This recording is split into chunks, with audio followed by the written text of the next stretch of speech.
말씀 봉독하겠습니다. 오늘 주신 하나님의 말씀은 누가복음 21장 1절에서 4절 말씀입니다.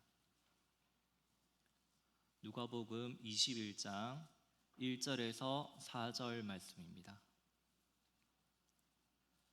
제가 가진 성경으로는 신약성경 132페이지에 있습니다. 누가복음 21장 1절에서 4절 말씀입니다. 다 찾으셨으면 우리 한 목소리로 합독하겠습니다. 시작. 예수께서 눈을 들어 부자들이 헌금함에 헌금 넣는 것을 보시고 또 어떤 가난한 과부가 두 렙돈 넣는 것을 보시고 이르시되 내가 참으로 너희에게 말하노니 이 가난한 과부가 다른 모든 사람보다 더 넣었도다. 저들은 그 풍족한 중에서 헌금을 넣었거니와 이 과부는 그 가난한 중에서 자기가 가지고 있는 생활비 전부를 넣었느니라 하시니라. 아멘. 나의 생명은 어디에 부어져야 하는가라는 제목을 가지고 하나님의 말씀을 전하겠습니다. 제가 모교에 있을 때 한 나이 많은 목사님이 오셔서 해주신 이야기가 있습니다. 제가 그때 무슨 설교인지는 기억나지 않는데 성경 본문도 기억나지 않고 근데 이 이야기가 제가 너무 공감을 했던 이야기라서 그런데 한번 나누고 싶습니다. 한국교회 많은 설교들이 이렇게 되어지는데요, 우리 성도님들이 정말 이것만은 너무 부담된다 하는 설교가 3편이 딱 있답니다. 한번 맞춰보시겠어요? 우리 성도님들 어떤 설교가 부담되시나요? 뭐 하라는 설교? 우리 성가대? 선교 가라. 선교 가라. 맞습니다. 선교 가라라는 설교가 부담이 된답니다. 첫 번째로. 또 어떤 설교가 부담되시나요? 우리가 뭘 드려야 되잖아요. 뭘 해라? 헌금해라. 두 번째 헌금해라 설교가 부담된다고 합니다. 세 번째는 뭘까요? 헌신해라라는 설교가 부담이 된다고 합니다. 제가 이게 너무 공감이 되어서 아직까지 기억하고 있습니다. 오늘 설교 본문을 보시면 3가지 설교 중에 어떤 설교 같으세요? 헌금 설교 같으시죠? 오늘 본문은 흔히 헌금에 관해서 설교할 때 이렇게 자주 인용되는 본문입니다. 우리는 이 누가복음 21장의 이 과부의 이야기를 들으면 이제 이런 헌금을 해야 하는구나, 이런 헌신을 해야 하는구나 라고 이렇게 많은 이야기를 설교를 통해 들어왔습니다. 하지만 과연 오늘 본문이 진정 말하고자 하는 바가 헌금을 하라는 이야기일까요? 오늘 설교를 통해서 한번 자세히 알아보기 원합니다. 오늘 본문에는 한 가지 이상한 부분이 있습니다. 예수님께서 이제 상식적으로 이해되지 않는 주장을 하시는 부분이 한 군데에 있습니다. 오늘 연복에 헌금을 하는 사람이 2사람이 등장하는데 여러분 누가 등장하나요? 한 사람은 부자, 한 사람 또 누가 등장하죠? 맞습니다. 한 사람은 과부가 등장합니다. 근데 이상한 점은 과부가 헌금한 돈은 2렙돈밖에 없습니다. 2렙돈. 근데 예수님은 정말 이상하게도 이 2렙돈을 헌금한 과부가 이 부자가 한 헌금보다 더 크다고 이야기하시는 겁니다. 정말 이상하죠? 2렙돈이면 사실 그렇게 큰 금액은 아닙니다. 참새 한 마리 값입니다. 렙돈은 데나리온의 124분의 1 정도 금액밖에 되지 않는 굉장히 작은 가치의 돈입니다. 동전도 그 당시 있는 동전들 중에서 가장 작습니다. 12시간 일하던 당시에 그 사회 간습에서 본다면 그 124분의 1이니까 6분 정도 일하고 받는 금액이라서 오늘날 시급을 10,000원으로 치면 1,000원 정도밖에 되지 않는 금액입니다. 굉장히 작은 금액인데 여러분 상식적으로 생각하면 부자가 헌금을 많이 했을까요? 이 가난한 과부가 헌금을 많이 했을까요? 부자가 당연히 1,000원보다는 많이 했겠죠. 그런데 예수님은 왜 가난한 과부가 더 헌금을 많이 했다고 하시는 것입니까? 그 절대적인 금액을 따지면 실제적으로 더 많이 넣은 것은 부자 아닌가요? 잘 이해가 되지 않는 부분입니다. 또 잘 생각해 보시면 예수님이 하신 말씀은 형평성의 원칙에 어긋나는 것 같습니다.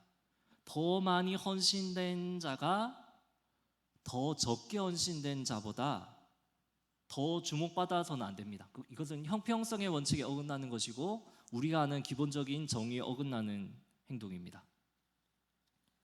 근데 예수님은 우리가 이 옳다고 생각하는 것을 정면으로 반박하시는 주장을 하시니까 우리는 혼란에 빠지게 되는 것입니다. 이런 역설과 이해되지 않는 점들이 있기 때문에 오늘 본문을 해석하는 신학자들은 이런 해석을 내어놓습니다. 드린 금액에 절대적인 금액이 많은 것이 아니라 사실 우리가 가지고 있는 재산의 부분 중에서 헌금이 차지하는 부분이 많았기 때문에 이 과부가 헌금을 더 많이 한 것이다. 이렇게 예수님의 말씀을 이렇게 주장하는 학자들이 있습니다. 물론 4절의 말씀이 이 말씀을 뒷받침해 주기는 합니다. 하지만 곰곰이 잘 생각해 본다면 이 주장이 과연 다일까요? 이 주장이 맞다면 우리는 굉장히 독특한 결론에 도달하게 됩니다. 정말 재미있게도 우리는 우리의 헌금 액수를 그대로 두고요, 우리의 재산을 팔아치우고 우리의 가정을 거덜내고 집을 팔고 차를 팔아서 우리의 재산을 줄여버린 상태로 남는 재산을 헌금해버리면 우리는 주님께 칭찬받을 수 있습니다. 굉장히 이것도 좀 뭔가 이상하시죠? 제가 고등부를 담당하고 있는데 그렇게 치면 고등부 아이들이 헌금을 가장 많이 하는 아이들입니다. 애초에 가진 게 없으니까요. 헌금의 비중으로 따지면, 상대적인 금액을 따지게 되면, 그러니까 이 상대적인 양의 비교도 어느 정도 이 본문을 해석해주는 근거는 던져줄 수 있지만 완전히 충분히는 이해되지 않는 본문입니다. 그렇다면 예수님께서는 무엇 때문에 이 여인이 가장 많이 드렸다고 하시는 것입니까? 우리는 이 이해되지 않는 예수님의 평가를 위해서 과부가 드린 것이 무엇인지, 이 부자가 드린 것이 무엇인지를 살펴볼 필요가 있습니다. 자, 먼저 이 여인이 드린 것이 무엇인지를 살펴보겠습니다. 자, 이 여인이 드린 것은 본문 4절에 표현되어 있는데요, 우리 함께 21장 4절을 우리 한 목소리로 다시 한번 읽어보겠습니다. 21장 4절입니다. 시작.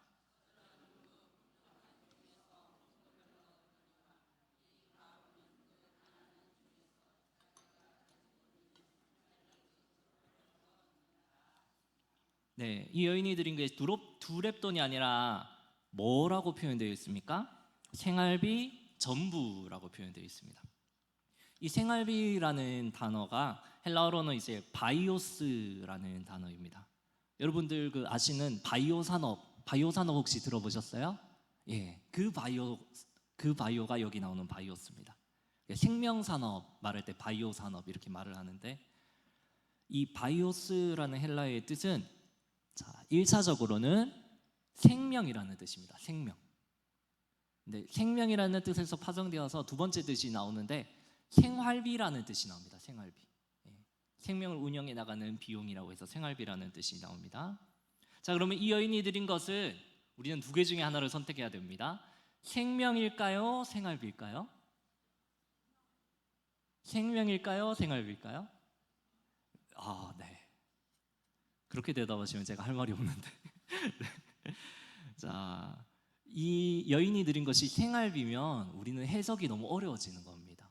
생활비 금액으로만 따지게 되면, 코스트로만 따지게 되면, 비용으로만 따지게 되면 부자가 드린 것이 더 많거든요. 이 여인이 독특한 점이 뭐냐면 자신이 없는 중에서도 가진 것을 다 넣어드린 겁니다. 왜 그러냐면 앤더슨이라는 학자가 이런 해석을 내놓았습니다. 이 과부한테 동전이 두 개 있지 않습니까? 과부는 이 두 개 중에 하나만 드려도 자신의 해야 될 의무를 다한 겁니다. 하나만 드리고, 왜냐하면 하나만 드리고 나머지는 생계를 위해서 이렇게 가지고 있을 수가 있거든요. 원래는 하나만 드려도 과부가 잘못한 게 아닙니다. 근데 이 과부는 독특하게 몇 개를 드렸죠? 네, 2개를 다 드렸습니다. 그런데 이 여인이 가진 동전 2개를 하나님의 전에 넣어 드린 것은, 자, 잘 들으십시오. 내일 양식이 없어도 나는 내 인생의 전부를 하나님께 맡겨 드린다는, 내 인생의 전부를 의탁한 마음이 아닌가요?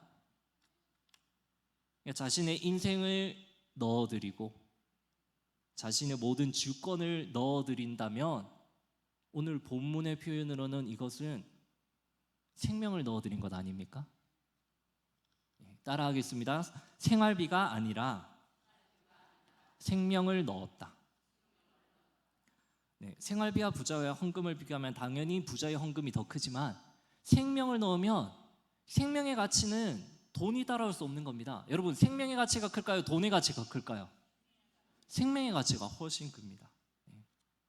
우리 중에 누가 돈을 준다고 생명을 내놓을 사람은 없습니다. 그렇기 때문에 예수님께서는 이 여인의 드린 금액이 더 많다고 하시는 것입니다. 이 더 많이라는 이 단어도 헬라어에는 여기서 이제 숫자를 비교하는 더 많이로 이렇게 쓰인 것 같지만, 사실은 숫자를 비교하는 것이 아니라 마태복음 2장 18절에 라헬이 크게 통곡했다라는 구절이 있습니다. 여기서 크게라는 것도 여기서 많이라고 쓰인 단어하고 사실은 같은 단어입니다. 질적인 특성을 비교할 때도 이 더 많이라는 단어가 쓰일 수가 있습니다. 그래서 저는 이러한 번역을 제안하고 싶습니다. 이 부자의 헌금보다 이 여인은 더 우월한, 더 대단한, 더 큰 생명을 넣어 드렸다고도 번역할 수가 있습니다. 자, 부자의 헌금과 과부가 넣어드린 생명 중에서 더 크고 귀한 것은 무엇이라고요? 생명입니다. 자, ESV 스터디 바이블이라고 이렇게 설교를 준비하는 목사님들과 전도사님들이 보시는 책에는 이렇게 표현되어 있습니다. 하나님은 그 예물들의 크기가 아니라 그들이 드린 희생의 차이를 보셨다. 그들이 드린 희생의 차이가 결정적인 이 드림의 차이였습니다. 이 마가복음에도 이 과부의 헌금 기사를 똑같이 기록하고 있는데, 마가복음에는 소유라는 표현이 있습니다. 소유, 곧 생활비 전부라는 표현이 있는데, 이 누가복음에서는, 오늘 보면 누가복음에서는 이 소유라는 표현을 빼어버립니다. 소유라는 표현은 어떤 금전적인 가치의 느낌이 있잖아요. 생명이라는 가치를 표현하기 위해서 누가는 이런 소유라는 표현을 빼어버립니다.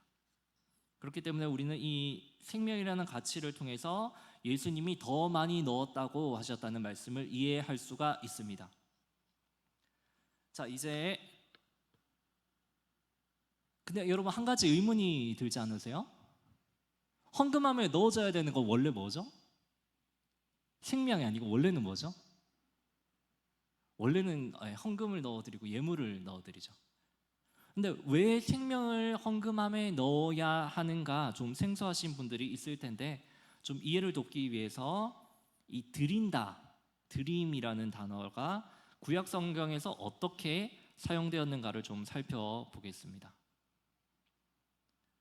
구약에서 드린다는 표현은 이 생명과 관련되어 있습니다.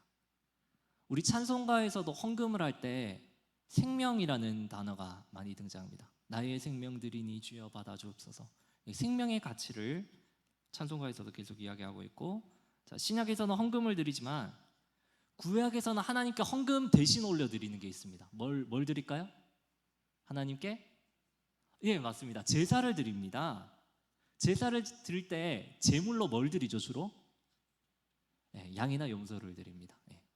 근데 양이나 염소를 그냥 산채로 드리나요? 어떻게 하죠? 잡아서 죽입니다. 생명을 잡아서 생명을 올려드리는 것이 구약의 제사입니다. 이 구약에서 올려드리는 것은 생명입니다. 생명. 그래서 오늘 본문에서도 이 여인은 생명을 넣어드리는 것입니다. 근데 왜 다른 것도 아니고 하필 생명을 하나님께 드려야 할까요? 저 신대원에 있을 때 그 김지찬 교수님이라는 교수님이 계셨습니다. 이 교수님이 레위기의 본문을 설명하시면서 그 생명과 관련되어서 말씀하시면서 이런 이야기를 드셨습니다. 왜 혈류병 걸린 여인이 부정한가? 왜 이 유출병 걸린 사람이 부정한가를 설명하시면서 이렇게 말씀하셨는데요. 네, 생명의 주인이 여호와이기 때문이다 라고 설명하셨습니다. 전 처음에 들었을 땐 이해가 안 됐습니다.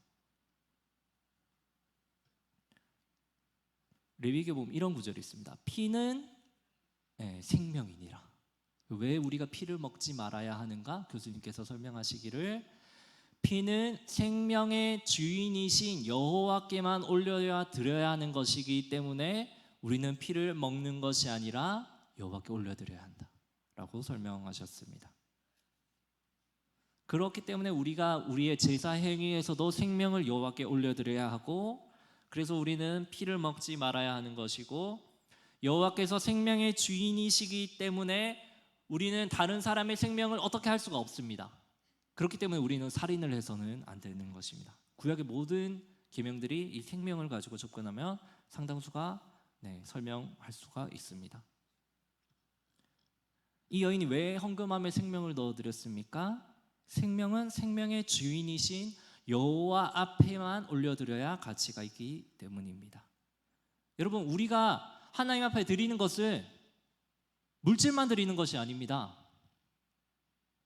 물질을 드리지만 그 안에 우리의 뭘 담아야 합니까? 생명을 담아야 하는 것이 우리가 원래 드려야 하는 것입니다. 이 과부는 오늘 자신의 생명을 담아냈습니다.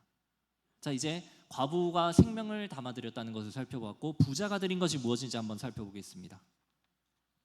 자, 이 부자도 헌금을 드렸는데 이 부자가 어떤 어떤 하나님 앞에 올려드림을 했는지는 자, 우리 앞장을 보시면 나와 있습니다. 20장 46절, 47절에 나와 있는데 한번 찾아볼까요?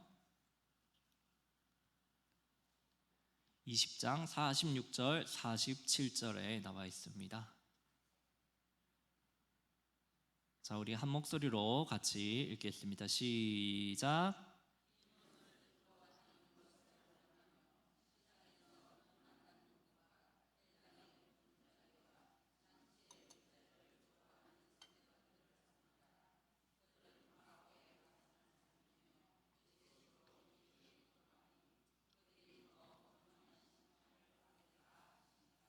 아멘. 자, 47절에 보면 그들은 누구의 가산을 삼킨다고 되어 있습니까? 과부의 가산. 오늘 본문에도 과부가 나오는데요, 그죠? 네. 오늘 본문에 과부가 드린 것이 과부의 재산인 것 같았지만 사실은 생명이었다면, 자, 이 사람들이 삼킨 것은 뭡니까? 과부의 가산으로 겉으로 보이지만 사실은 생명을 삼켰는데 자기의 생명을 삼켰나요? 남의 생명을 삼켰나요? 지금 남의 생명을 삼켰습니다. 예수님이 왜 이들을 비난하실까요? 자신이 드려야 하는 생명을 드리지 않고 남의 생명을 삼켜버리는 자들이기 때문에 예수님이 비난하시는 것입니다. 자, 정리하겠습니다. 과부가 헌금함에 넣은 것이 무엇이라고요? 첫 번째, 생명. 왜 생명을 넣어드렸나? 생명은 누구께만 드려요? 생명의 주인이신 하나님께만. 자, 이 부자가 넣어드린 것은 생명은 생명인데 누구의 생명입니까? 남의 생명. 빼앗아들인 남의 생명입니다. 자, 당시 성경 이 연구가들이 연구하기를 그 성경 배경 주석에서 이 부자들이 가난한 사람들을 어떻게 탈취했는지를 적어놓은 구절들이 있는데 제가 잠깐 읽어드리겠습니다. 원래 율법을 가르치고 전하는 일은 무료로 되어야 한다. 그런데 교사에게 선물을 주는 것을 기뻐하는 사람도 있었고, 이들 중 몇몇은 감수성 예민한 미방인에게 분에 넘치는 선물을 하라고 강요했을 것이다. 서기관이 말씀을 가르치는 사람이니까 이런 식으로 수사를 했을 것이라고 적어놨습니다. 랍비에 대한 의무는 아버지에 대한 의무보다 우선한다. 만약에 그 자신이 말씀을 가르쳐주는 선생님과 아버지가 감옥에 갇혀져 있으면 말씀 선생님을 먼저 구해야 됩니다. 네, 그런 일들이 있었고요. 지혜 있는 사람의 지갑에 수입의 일부를 넣는 것은 하늘에 있는 학교에 앉을 만한 것으로 여겨진다. 네, 말씀 전하는 선생님에게 대접하는 것은 하늘에 있는 학교에 앉는 것과 같다는 이런 주장을 중세시대 면죄부로 우리가 비판을 하지만 중세시대보다 먼저 랍비들에게 이런 주장이 있었다고 합니다. 네, 그리고 희년에 관해서도 이렇게 수탈할 수 있는 부자들, 서기관들이 그 말씀의 해석을 통해서 수탈할 수 있는 경우가 있었는데 읽어드리겠습니다. 당시 과부들은 힘이 없었기 때문에 농사를 지을 수 없었던 여인이 먹고 살기 위해서는 토지를 팔았을 수도 있습니다. 정당한 값을 치르고 희년을 지켜서 그 여인이 평생을 거지로 살지 않아도 되게 하는 것이 이스라엘의 공동체 지도자들에게 주어진 하나님의 율법이었습니다. 그럼에도 서기관들은 갖가지 예외 조항을 만들어 이런 율법을 변개해서 가산을 착취하였던 것입니다. 자, 우리는 이제 깨닫게 되었습니다. 부자들이 수탈한 것은 그냥 가난한 과부의 가산이 아니라 사실은 가난한 과부들이 노력을 다하고 시간을 다해서 없는 중에 짜내었던 그들의 생명을 수탈한 것인 것을 우리는 이제 깨달았습니다. 자신의 것은 드리기가 아까우니까요. 자신의 생명을 내어드리는 것은 손해를 각오해야 하는 일이기 때문에 다른 사람의 생명을 빼앗아 드리는 것입니다. 이것에 관해서 윌리엄 버클리라는 사람이 멋진 말을 했습니다. 드림은 아픔이 있기 전까지는 진정한 드림이 되지 않는다라는 말을 남겼습니다. 여러분, 우리의 드림은 진정한 아픔이 있어야만 진짜 드림이 되는 겁니다. 하지만 이 서기관들, 부자들은 어떻게 합니까? 아픈 건 싫은 거죠. 드리고는 싶지만 그래서 다른 사람들의 생명을 빼앗아 드립니다. 자, 이렇게 본문에서는 생명을 드린 자, 생명을 빼앗는 자, 이 두 명을 계속해서 이렇게 대조해서 보여주고 있습니다.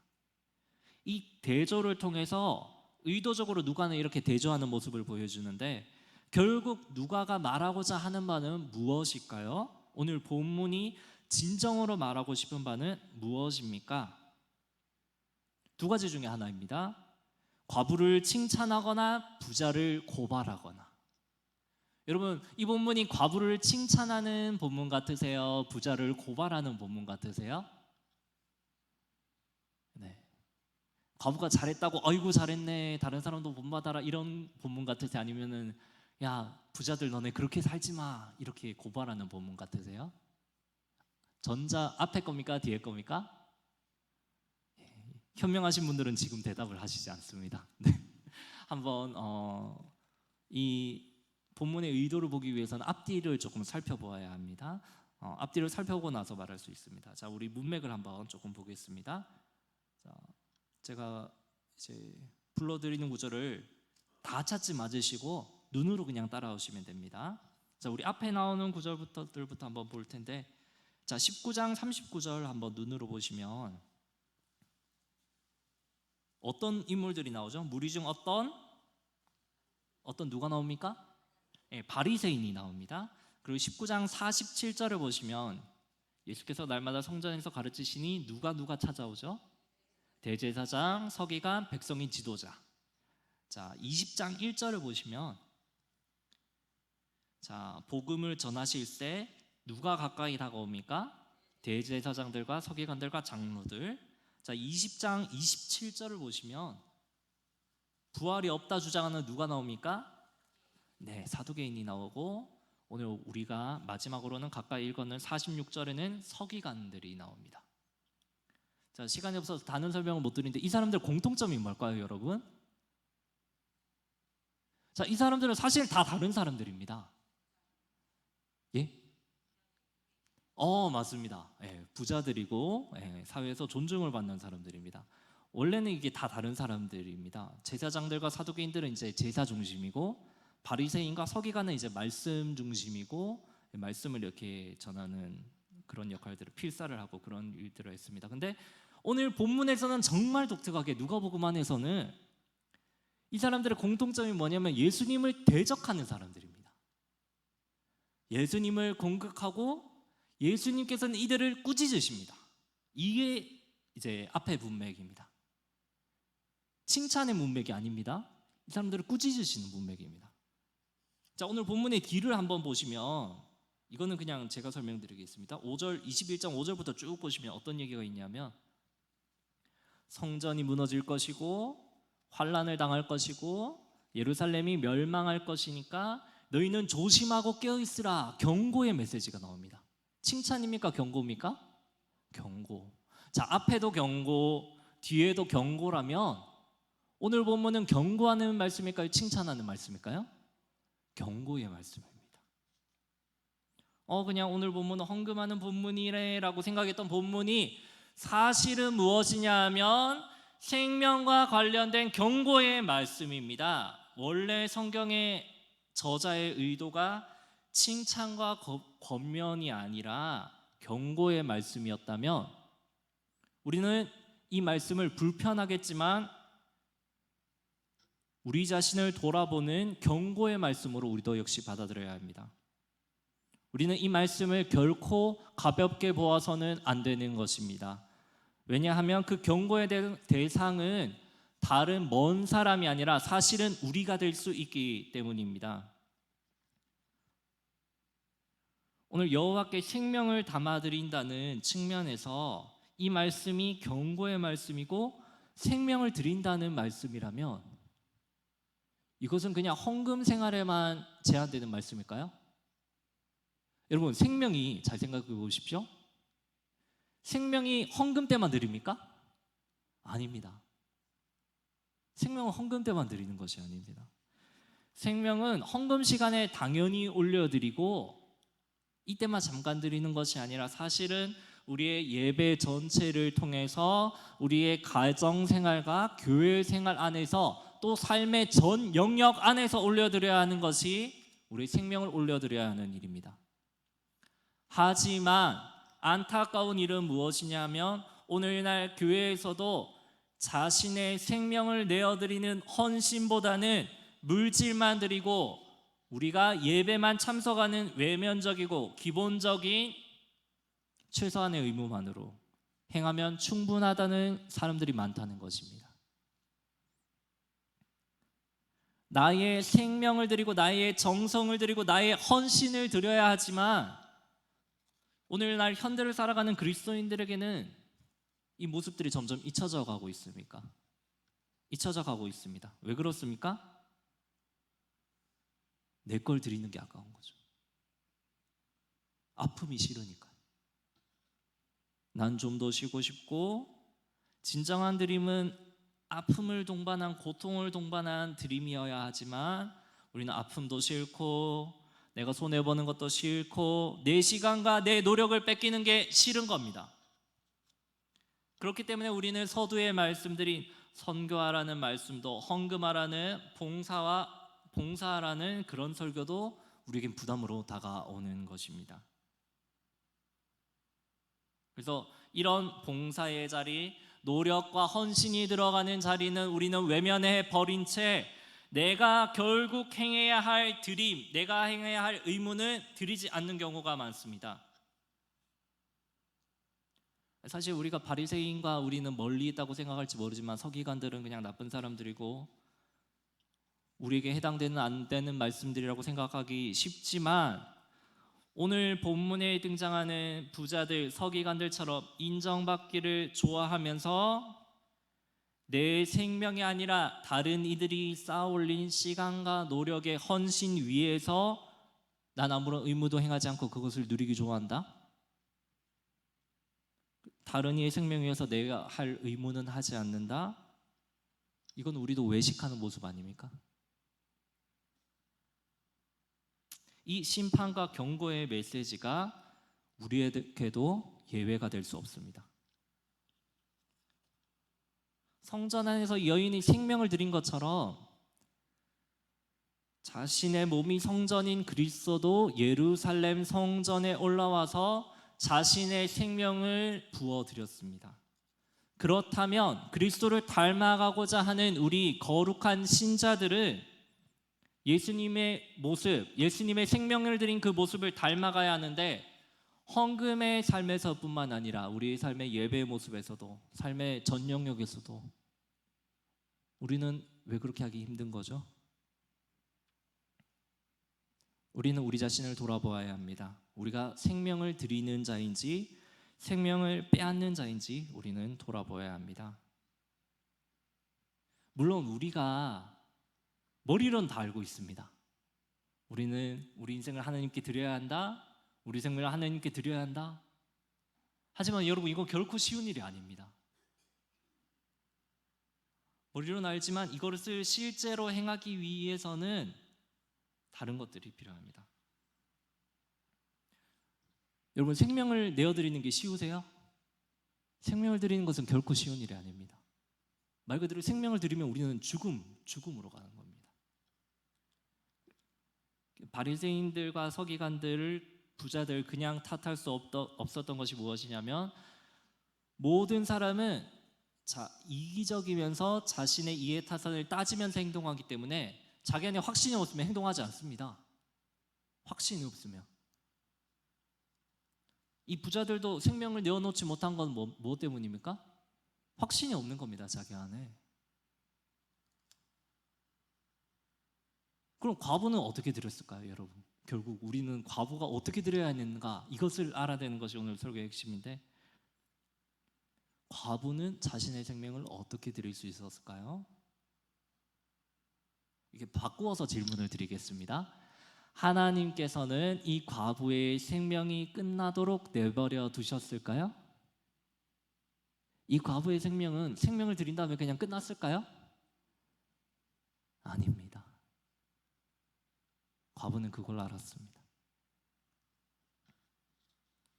이 과부는 자기 인생이 하나님 앞에 그냥 끝나버리지 않을 것을 알기 때문에 자신의 생명을 드릴 수 있었습니다.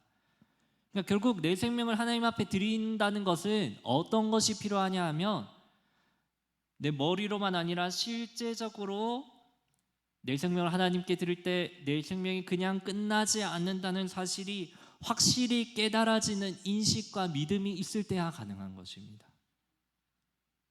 여러분, 하나님은 자신에게 생명을 바친 자의 일생을 책임져 주지 않고 그냥 끝내버리시는 악한 하나님입니까? 아니죠. 아닙니다. 오히려 그 인생을 책임져 주시는 분이십니다. 이 사실을 실제적으로 경험하고 우리가 하나님 앞에 드려야 할 때 우리의 생명을 드리는 저와 우리 성도님들 되었으면 좋겠습니다. 네, 제가 이야기 하나만 드리고 오늘 말씀을 정리하겠습니다. 제가 대학생 때 한창 넬라 판타지아라는 노래가 이렇게 유행을 했었습니다. 성도님들 아세요? 넬라 판타지, 이거 아세요? 네, 모르셔도 됩니다. 네. 예, 이 노래가 이제 한창 그 TV 프로그램에 반영되면서 이렇게 크게 유행한 적이 있는데, 노래가 이렇게 유행하면서 이 노래가 처음 반영되었던 창끝이라는 영화가 사람들이 관심을 집중하기 시작했습니다.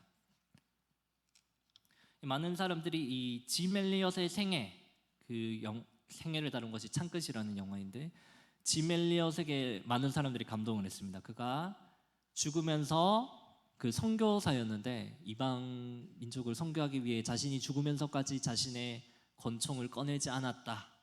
그리고 그는 창에 찔려 죽었고, 그의 아내가 죽고 난 후에 다시 그 민족에게 찾아가서 그 민족이 복음화되었다는 그 많은 이야기를 듣고 사람들이 감동을 받았습니다. 하지만 그가 사실은 날마다 성경 묵상하는 일들을 게을리하지 않았고, 그 묵상한 성경들을 날마다 이렇게 자신의 일기에 기록했다는 사실에는 사람들은 그다지 관심을 가지지 않습니다. 그가 성경을 묵상한 내용들을 모은 것 중에 제가 일부를 발췌해서 읽어드리겠습니다. 그 레위기에 관련된 본문들을 읽고 이렇게 기록했는데, 아까 레위기에서 피는 생명이니라, 그래서 피는 피를 먹지 말아야 한다는 그 구절에 관련된 부분인데, 네, 제가 한번 읽어드리겠습니다. 예, 이 짐 엘리엇의 간증이 제가 설교하는 내내 저의 마음을 불편하게 했습니다. 읽어드리겠습니다. 아버지, 제 생명을 취하소서. 주님의 뜻이라면 제 피를 취하소서. 주님의 삼키는 불로 제 피를 태우소서. 제 것이 아니기에 아끼지 않겠습니다. 주님, 가지소서. 다 가지소서. 제 생명을 세상을 위한 희생으로 부으소서. 피는 주님의 제단 앞에 흐를 때만 가치가 있는 것입니다. 마지막 문장만 다시 읽어드리겠습니다. 피는 주님의 제단 앞에 흐를 때만 가치가 있는 것입니다. 그는 그의 기록처럼 자신의 피를 제단 앞에 흘렸습니다. 그는 그의 생명이 단지 이 세상에서 끝날 것이 아니란 것을 진정으로 믿었기 때문입니다. 여러분, 피는 주님의 제단 앞에만 가치가 있는 것이고, 생명은 생명의 주인이신 여호와 앞에서만 가치가 있는 것인데, 우리의 피는, 우리의 생명은 지금 어디에 흘려지고 있습니까? 저는 이 말씀을 준비하면서 짐 엘리엇의 이야기를 읽고 너무 부끄러웠습니다. 지금 여러분 앞에서 이 말씀을 전하는 전도사라고선 저는 지금은 거룩하게 있지만 저의 피는 다른 곳에 흘려지고 있었습니다. 내 안정, 내 여가, 내 평안만을 쫓고 그곳에 내 생명을 쏟아붓고 있었기 때문에 저는 이런 제 자신이 너무 견딜 수 없었습니다. 사랑하는 성도님들, 여러분들에게 마지막으로 도전합니다. 우리의 생명은, 우리의 피는 지금 어디에 흘려지고 있습니까? 우리의 시간과 노력과 정성은 어디에 흘려지고 있습니까? 그저 우리 아파트 평수가 늘어나고 우리의 재산이 늘어나고 나의 취미생활과 나의 안정과 이런 것에 내 생명과 내 노력이 쏟아져 부어진다면 다시 돌아보아야 하는 것 아닙니까? 나의 생명이 부어져야 할 것이 어디입니까? 생명의 주인이신 여호와 앞 아닌가요? 물론 이게 너무 어렵습니다. 하지만 그 생명의 주인이신 여호와께서 우리 가운데 가장 소중한 생명을 올려드릴 때 이 무겁고도 어려운 의무가 너무 힘들지만 하나님께서 우리 인생을 책임져 주실 것이라고 생각하고 올려드릴 때, 기꺼이 자발적으로 올려드릴 때, 그때서야 우리는 비로소 나의 생명을, 나의 피를 생명의 주이신 하나님 앞에 쏟을 수가 있습니다. 우리 자신을 돌아봅시다. 우리의 생명은 지금 어디에 부어지고 있습니까? 기도하겠습니다. 하나님, 누가복음의 본문을 통해서 우리는 생명을 드리는 자인지 생명을 빼앗는 자인지 돌아보기 원합니다. 이 말씀을 통해 생명을 빼앗는 자들에게 경고하신 이 말씀 우리가 그냥 지나치지 않기 원합니다. 아니면 우리의 피가 어디에 쏟아부어지고 있는지 우리 자신을 돌아보게 하여 주시옵소서. 주님 앞에 생명을 드리는 일이 너무나 어렵지만 하나님께서 선하신 분이시고 우리 삶 가운데 가장 좋은 것으로 채우시고 생명을 드린 자들을 그냥 놓지 않으시고 그냥 내버려 두지 않으신다는 그 사실을 우리가 믿기 원합니다. 우리가 그 사실을 믿고 어렵지만 힘들지만 우리의 가장 소중한 생명까지도 주님 앞에 올려드릴 수 있기 원합니다. 하나님 인도하여 주시옵소서. 감사합니다. 예수님의 이름으로 기도드립니다. 아멘.